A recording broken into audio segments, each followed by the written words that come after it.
Welcome to the modern NCERT solution. तो आज हम फिर से आ गए एक और न्यू वीडियो के साथ, जिसमें वसंत भाग 3 कक्षा 8 का जो चैप्टर नंबर 8 है, यानी सुदामा चरित्र, इसका क्वेश्चन आंसर करने वाले हैं। तो सबसे पहला क्वेश्चन हम लोग देखते हैं, कविता से है। सुदामा की दीन दशा देखकर श्री कृष्ण की क्या मनोदशा हुई, अपने शब्दों में लिखिए। यानी कि पहला क्वेश्चन यही है। तो चलिए सबसे पहले पहला क्वेश्चन का आंसर देखते हैं। देखिए इसका आंसर क्या होगा। सुदामा की दीन दशा देखकर श्री कृष्ण अत्यंत दुखी हो गए। दुख के कारण उनकी आंखों से इतने आंसू निकले कि सुदामा के पैर धुल गए। ठीक है, सुदामा की जो दीन दशा थी उनको देख के, वो गरीब दरिद्र के जैसा देख के, यानी कि सुदामा जब जो आया था उनके कृष्ण भगवान के दरबार में, ना पगड़ी था, ना एक गमछा था, ना जूता था, दरिद्र ब्राह्मण के जैसा दिखता था, ढीला कुर्ता पहना हुआ था।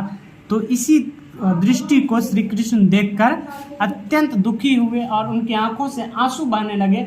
उसी आंसू से उनके सुदामा के पैर धुल गए। चलिए नेक्स्ट क्वेश्चन की ओर बढ़ते हैं। दूसरा क्वेश्चन देखिए क्या कह रहा है। पानी परात को हाथ धुए छुए, ना ही नैनन के जल से पग धोए। पंक्ति में वर्णित भाव का वर्णन अपने शब्दों में कीजिए। देखिए इसका आंसर क्या होगा। उपर्युक्त पंक्तियों का भाव यह है कि सुदामा की दीन दशा देख श्री कृष्ण के आंखों से निकले आंसू से सुदामा के पैर धुल गए। परात में रखे पानी को छूना भी नहीं पड़ा। चलिए नेक्स्ट क्वेश्चन है। चोरी की बात में हो जो प्रवीण, उपर्युक्त पंक्ति कौन किससे कह रहा है।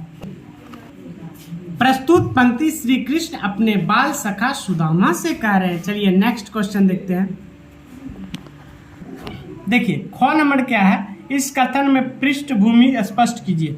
सुदामा द्वारा संकोच बस पत्नी के दिए चावल नहीं देने को श्री कृष्ण चोरी मानते हुए कहते हैं कि सुदामा चोरी में पहले से ही निपुण है। नेक्स्ट क्वेश्चन है ग नंबर। इस उपलाम्ब यानी शिकायत के पीछे कौन सी पौराणिक कथा है। इस शिकायत के पीछे कथा है कि बचपन में आश्रम में गुरु माँ ने जो सुदामा और श्री कृष्ण को खाने के चने दिए थे, जिसे सुदामा चोरी से स्वयं खा लिया था। चलिए नेक्स्ट है 4 नंबर क्वेश्चन देखते हैं। देखिए 4 नंबर क्वेश्चन क्या है। द्वारका से खाली हाथ लौटते समय सुदामा मार्ग क्या क्या सोचते जा रहे थे, वह कृष्ण के व्यवहार से क्यों खींच रहे थे। सुदामा के मन की दुविधा को अपने शब्दों में प्रकट कीजिए।